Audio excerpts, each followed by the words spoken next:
আরও একবার এক হয়ে লড়লেন বটে, তাতে দেশের প্রয়োজন কতখানি মিটল সেটাই প্রশ্ন।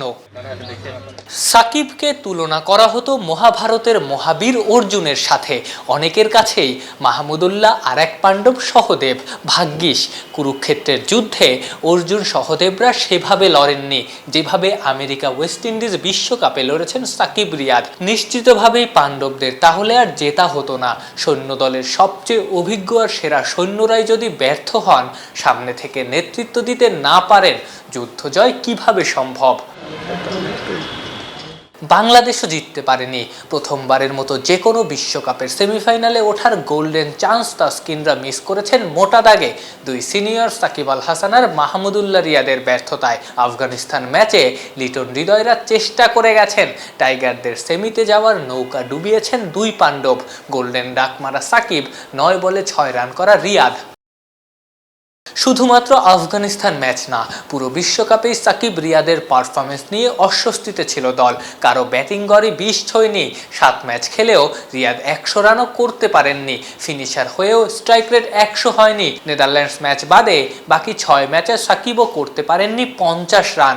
বোলার সাকিব তো টুর্নামেন্টেই টাইগারদের সবচেয়ে ফ্লপ।